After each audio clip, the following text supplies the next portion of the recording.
嗱，天瑞星係一粒有問題嘅星嚟嘅。喺奇門遁甲嘅世界咧，天瑞星就係代表感情嘅缺失，同埋代表病疾病。其實人人都有天瑞星嘅，咁睇你落喺邊一格嘅宮位啦。咁就佢邊一格嘅宮位就代表唔同嘅種類嘅疾病。咁係身體有外邊嘅疾病，亦都有分內臟，即係個五臟六腑啦。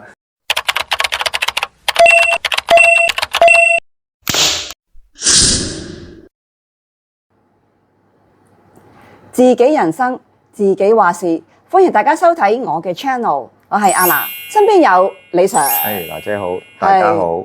歡迎李 Sir 先啦。係，我諗好多朋友咧去親問事啦，即係無論係奇門遁甲又好啦，去問八字又好啦，紫微斗數啦，係啦，問親咧都不外乎咧都係嗰幾個 items 圍繞幾樣嘢嘅。首先就可能係感情啦，跟住可能就係工作啊。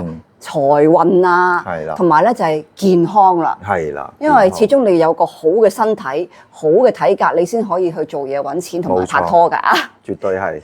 咁所以呢集咧，我就捉阿李 Sir 同我傾傾關於健康嘅問題啦。係嗱，咁講開健康咧，其實有一個星體咧，我哋不得不提嘅。咁其實之前我都略略有講過，咁呢個就係叫天瑞星。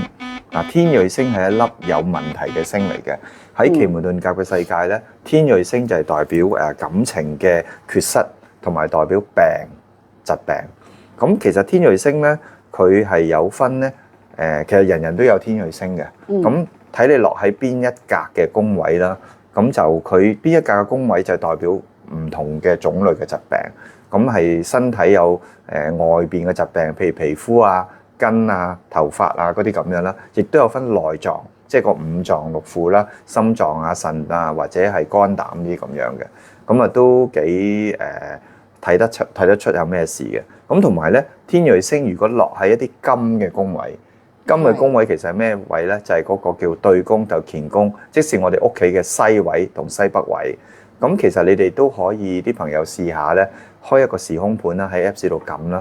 你開咗個時空盤，或者輸入咗你個出生盤嗰個位置啦，你撳咗個 Apps 咧，見到天瑞星喺邊一格，就代表翻屋企嘅邊個方位咧，就必定會有一啲雜物喺度嘅。例如啲雜物就係一啲冇用嘅膠袋啦、紙盒啦、罐啦、箱啦，同埋啲壞咗嘅嘢。你見到呢啲咧，你就拎走佢。咁就對你嘅身體啊各方面咧會有幫助嘅，嚇會係咁樣嘅天瑞星。咁因為之前咧我都記得李 Sir 講過咧，即係天瑞星咧就喺九星裏邊咧都係一粒比較兇嘅星嚟嘅。咁所以見親佢如果係落喺一啲自己嘅宮位上邊咧，就要因應佢而作出一啲風水佈局嗰啲嘢咯。冇錯。咁佢如果係落喺感情夫妻宮咧，即係其實我哋前幾集講感情咧，其實有略略提過。如果落夫妻宮就好麻煩嘅，落夫妻宮多數係嗌交啦，又或者結咗婚啊、拍咗拖之後身體會有不適啊。咁呢個都唔好嘅信息嚟嘅。咁唯一天瑞星有乜嘢叫好咧？因為天瑞星其實係主問題啦，主病。咁如果你本身呢個人咧，你係做一啲同死亡啊、病有關嘅行業嘅工作咧，你反而係好喎。因為你就應咗嗰種能量啊，咁例如係乜咧？例如你係做一啲醫護嘅行業啦，因為嗰啲醫生啊、護士啊、救護員啊呢啲係 OK 嘅。咁就算你係做例如係殯儀業嗰啲都得嘅。咁當然唔係人人都做呢啲啦。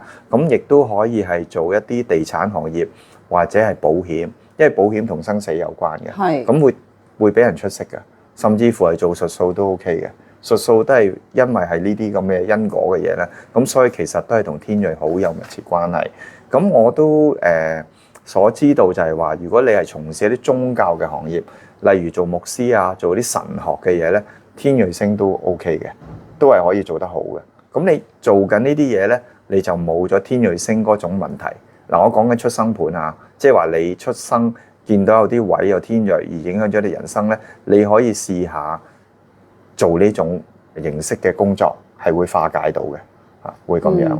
咁所以呢個就係啱啱你講嘅，就係關於呢個出生盤啦。咁如果我係問事裏邊時空盤，就係可能喺嗰段時間，我問嗰樣嘢就會受到天瑞星影響咁嘅意思啦。係啦，如果係愛情又受愛情嘅天瑞星影響，即係感情不順啦、嗌交啊，或者嚴重啲分手啦。但係如果你問病，天瑞星落喺邊個位，就係嗰個位就係病嘅源頭。咁你就要去翻屋企嘅呢個宮位做一啲風水調整嚟化咗佢。咁呢個係一時之間嘅啫。咁不過都係嗰句，如果天瑞星落咗金嘅宮位咧，我哋絕不能擺金屬嘅物品去化嘅，因為會催旺佢係咪？催旺咗佢，同埋金嘅物品通常天瑞係病啊嘛，通常擺葫蘆啦，或者啲金色嘅玉如意嗰啲咁。但係一擺嗰個位咧，佢係會令到佢更發癲嘅，即係瘋狂嘅。咁即係話個病會越嚟越犀利嘅，所以我哋通常係用另一啲方法去解決嘅。咁呢個就即係大家要留意呢樣嘢咯。咁有冇話喺啲宮位上邊睇到某啲星去咗某啲位，係代表一啲特別嘅唔同病痛咧？會嘅。舉個簡單啲例啊，如果天瑞星去咗南邊，即係離宮，離咧即係離為火啦，咁亦都係代表個頭部。咁通常呢個位置會係心血眼嘅病，例如係中風啦，例如係血液有問題啦，或者隻眼有白內障啊，或者隻眼有啲眼壓過高啊、青光眼呢啲咁樣嘅，會係咁樣嘅情況。咁例如亦都天瑞星落咗去坎宮，坎宮即係水嘅位啦，北邊。咁北邊係主水，咁即係通常係泌尿系統啦、生殖系統啦，同埋內分泌嘅問題。咁最近我哋都研究到咧，好多人嚟睇話身體唔舒服咧，都有糖尿病嘅問題，都牽涉到係啊。即係呢個我哋統計書就冇乜點講，但係我哋睇過有啲糖尿病嘅病人咧，嚟睇佢有糖尿嘅，咁就睇到呢個位係有天瑞星嘅存在，咁都係即係講翻俾大家知道係會有咁樣嘅應用啦嚇。咁會唔會話如果有啲朋友 touch wood，佢有啲長期病患都可以喺個盤度反映到咧？可以，因為長期病患就係頭先講西邊同西北邊嘅宮位嗰啲病咧。我話嚴重啦，咁但係其實所謂嚴重要睇個組合，就未必係有生命危險嘅，但係就一定唔斷尾嘅。例如咩咧？濕疹、哮喘或者一啲敏感嘅病，即係話可能鼻敏感啊、鼻竇炎啊，或者喉嚨敏感呢啲，佢唔係好得晒噶嘛，成日都會翻發，咁就會係呢啲。但係如果喺西邊、西北邊咧，金嘅宮位係有一啲。我哋上次講過啲咩畸形啊、啲空格嘅話咧，咁就可能會同一啲不治之症有關，例如 cancer 啊、癌症啊，或者一啲更加嚴重嘅內科嘅疾病嚇、內臟嘅疾病啊，咁就會係咁樣嘅應驗咯。咁我想請教翻啊李 Sir啦，啱啱你講到話一啲可能唔斷尾或者係比較麻煩嘅病，咁而家即係好多香港朋友咧，即係都會有三高嘅問題。三高呢啲咁嘅病係屬於係會落喺邊一格度多，或者係我哋當唔當佢係一個嚴重嘅疾病咧？嗱，三高就城市人就營養好啦，咁會有嘅。咁三高我哋唔係落入呢個範圍嘅。咁三高佢視乎佢係咪有會變咗心臟病啦，或者變咗係有痛風啊呢啲咁嘅嘢。咁但係如果冇咧，我哋通常都會睇係邊格咧，係離宮頭先嗰格。因為離宮咧，佢屬火，都係屬於血液嘅嘢嚟嘅，咁所以三高都係血糖啊，或者係啲膽固醇過高噶嘛，咁我哋都會睇嗰格，為嗰格發生嘅。咁嗰格發生係唔會死人先啦，起碼，但係就拖住你會變成西位同西北位嗰格嘅，因為如果你變咗心臟病啊，要通波仔啊，或者係更嚴重啲嘅疾病嘅話咧，咁通常咧都會去咗西邊同西北。而喺離宮嗰格，即係話三高嗰格咧，佢係未至於咁樣嘅。咁但係頭先阿李 Sir 好似都同我哋講過下咧，就話其實有陣時咧，嗱呢個我喺 roll 機之前咧，我問阿李 Sir 嘅，原來咧星呢方面嘅嘢咧，好多時咧，即係好多朋友就以為係咪一定係會冇嘅，其實唔係嘅，全部可能人人都有嘅，人人都有嘅，只不過就係因為嗰粒星咧，睇下落唔落正，影響到你嗰格。係啦，冇錯啦，即係我再講啦，可能唔熟奇門遁甲嘅朋友唔知啦。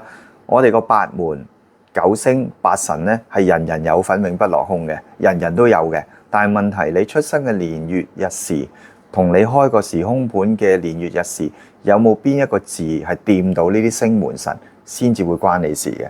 即係有時你見到個格好空，但係原來冇你嗰啲八字到嘅，即係年月日時咧，其實就唔使咁驚嘅。但係如果真係有嘅咧，咁就要留意一下啦，就要風水佈局啊，各方面去調整咯，會係咁樣咯。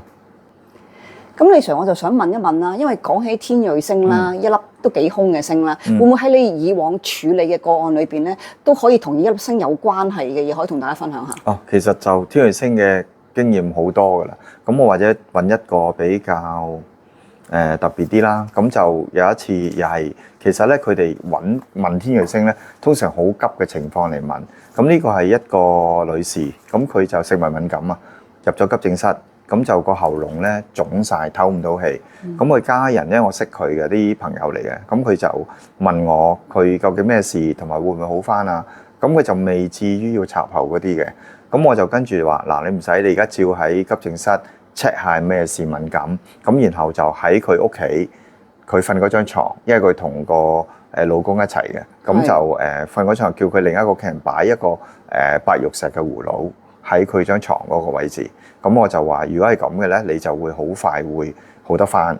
咁同埋咧，我即刻同佢開盤，就睇下究竟西醫醫得好佢，定係中醫啊，定係話係醫院啦。咁點知開咧，西醫搞唔掂，中醫搞唔掂。但係我哋其實仲有一粒星係醫院啊。醫院如果搞得掂個天瑞星咧，就代表好得返。咁我而家入咗醫院噶嘛，咁我就話嗱，你葫蘆照擺，但係其實你個盤開咗咁咧，其實你入醫院。行一轉，唔係話行一轉嘅，即係去醫院求醫咧。無論裏邊嘅中醫或者西醫都幫到你嘅，佢係咁神奇嘅喎。即係我哋咁樣計嘅，咁佢就真係入咗醫院噶嘛。我話唔擔心，聽日冇事噶啦。咁因為個盤有個日子咧，天干地支係睇得到究竟係幾時冇事。咁我睇一睇個天干地支，就應該係聽日。咁佢今日出咗食咗啲藥，即係其實已經消咗腫，聽日就完全冇事。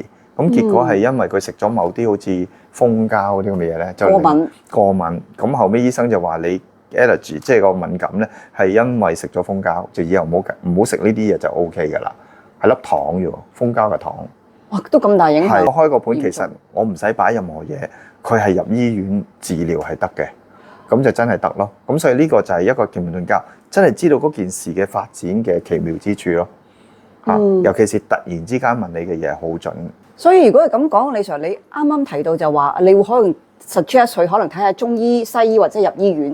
咁呢個都係因應翻佢當時嘅情況啦。即係如果佢可能佢唔係去到啲咁緊張嘅關頭，我只係一個普通，我有個病，可能病咗好耐。咁我就唔知道究竟我需要揾一個中醫定西醫求醫嘅時候，咁可能揾你開盤睇一睇，咁你可能睇到佢就話啊，唔係嘅，你其實中醫或者西醫都唔得嘅，可能你真係要去醫院去做一個求醫，經過醫院咁樣兜一兜翻出嚟又 OK。係啦，都可以咁樣。係啊，咁我哋仲可以神奇到就係喺書本度講啦，就係話你譬如西醫醫得好你，咁西醫係邊個宮位，即係邊個方向，喺你屋企嘅邊個方向嘅診所就幫到你啦。仲可以咁嘅，但係通常我哋都冇跟呢個方法，我哋淨係睇究竟西醫醫得好今次呢個病，定係食中藥得，定係話入醫院行一轉，可能輪街症啦，或者去私家醫院睇門診啦。因為醫院嘅話，即係去睇門診就得㗎啦。咁係有咁樣分嘅。咁但係如果三樣都唔得咧，咁就真係好有問題嘅，咁就要做報告。咁但係都唔係唔建議你睇醫生，都要去睇醫生。然後一路報告一路睇醫生咯，即係兩樣嘢加快佢好返咯，就係咁咯。李 Sir 講得好啱嘅就係有咩事咧，你揾術數咧係其中一個輔助嘅啫。係第一時間咧就麻煩各位都求醫先啦。多謝李 Sir 啦，今日分享咗一啲關於健康方面奇門遁甲可以幫到我哋做啲咩嘢嘅內容啦。咁啊，下次又睇下我捉阿李 Sir 上嚟同我傾啲咩啦。好啦，今集節目時間差唔多，我哋下次見。好，拜拜。